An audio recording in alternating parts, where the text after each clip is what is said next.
that you're going to get what you need here? Well, I think we put forth a very good plan. We look forward to the chance to explain it and answer questions on it, and certainly hope that we'll get the support we're asking for. What's different from 2 weeks ago? I mean, there's been a lot of skepticism here on Capitol Hill, and what has been done in presenting this plan is any different than what happened 2 weeks ago? Well, I think the plan is extremely comprehensive and responds to broad-based issues, both operating and financial structure issues, and so we think it's a very convincing plan that we have a lot of confidence in. Repackaged bankruptcy an end game for you if you can't get the money? It's not our plan. We think by far best for consumers, best for the economy, best for all parties involved would be to go through the structure we proposed in our plan. What do you say to the American people? Many of them look at this and say, no matter if you come in a corporate jet or a hybrid vehicle, it is not the role of the taxpayer to bail out any company. It just should be decided by the markets. Well, the auto industry is an important one for the economy, and obviously it's under tremendous pressure in part because of the global financial crisis. So we've put forth a plan which we think adjusts our business to a smaller market.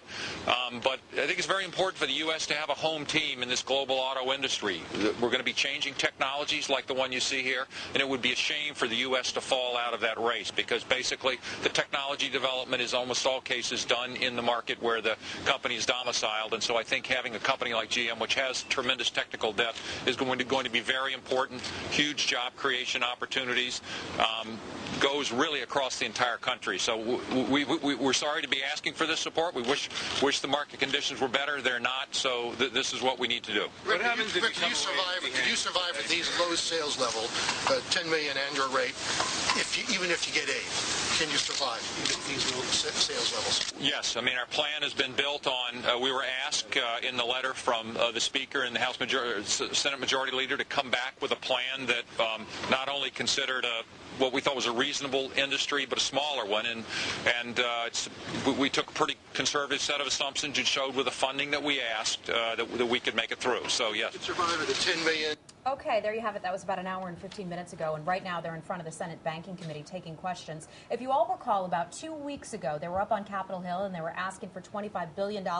Well, members of Congress were so outraged at their performance, if you will, that they said, go back home, put together a plan with some specifics, bring it back to us in early December, and we will reconsider it. So now, with more of the specifics, we're going to go to Mike Emanuel, who's on Capitol Hill for us today. And Mike, could you tell us what exactly is in this plan? What are the automakers willing to do in order to get this $34 billion? Well, Heather, it seems like the message today is that everybody is coming here with, after making some tough choices. There's been some discussions about, how basically some of the different brands are going to perhaps go away, that we've heard a buzz that perhaps Saturn as a label may disappear because it's not profitable, it's not viable. And so basically we're hearing from these different labels, these different automakers, that they are making the tough choices, that they are going to make more green type vehicles that consumers in the 21st century would want, and getting away from the SUVs and that sort of thing.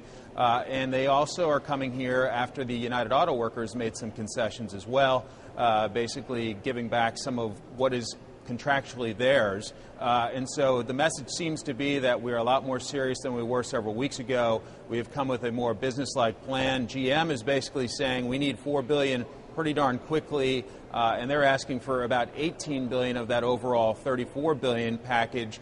Ford seems to be in the best shape of the bunch, basically asking for about a $9 billion credit line. So as they adjust their models and makes in the next few years, if they need to dip into that, they have access to it. And then Chrysler says it needs $7 billion pretty quickly. And so they're coming here with a more serious plan.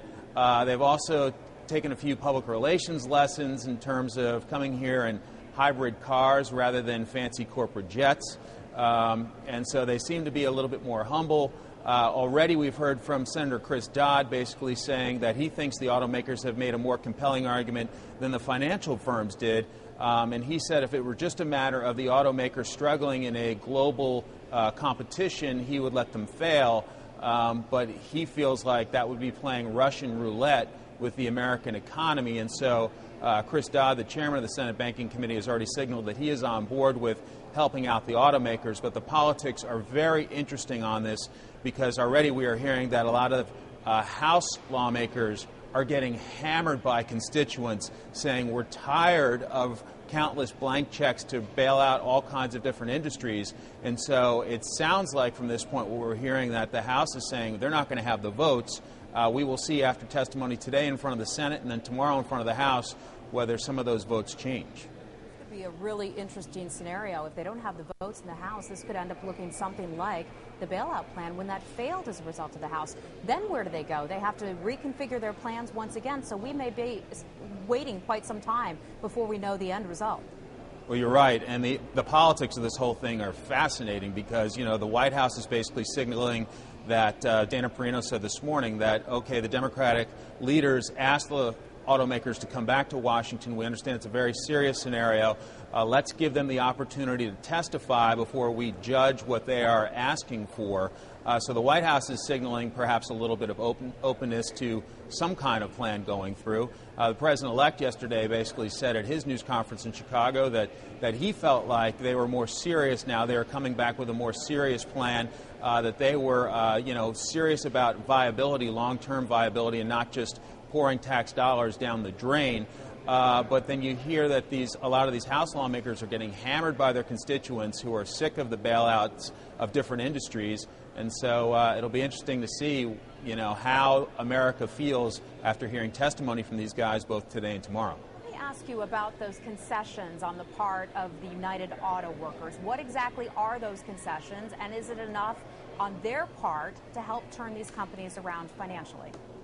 Well, the United Auto Workers seem to do it kind of kicking and screaming, basically saying that they should not have to make these concessions, but they realize that is the environment we're in, that the American public is basically asking everybody to do a little belt tightening at this point. But basically, this program where laid-off workers would basically get 95% of their salaries to sit in an office and basically collect a paycheck while they are looking for work, that has apparently been put aside, as is a big, gigantic payout to a retirement program that retired United Auto Workers would have access to. I believe it's a retired health care plan for former United Auto Worker employees that apparently has a huge balloon payment, and so apparently they are holding off on that as well. So they're saying to lawmakers, look, we're trying to make concessions, we're trying to be helpful to you to rescue the industry, because they realize if they stick firm to their contracts and the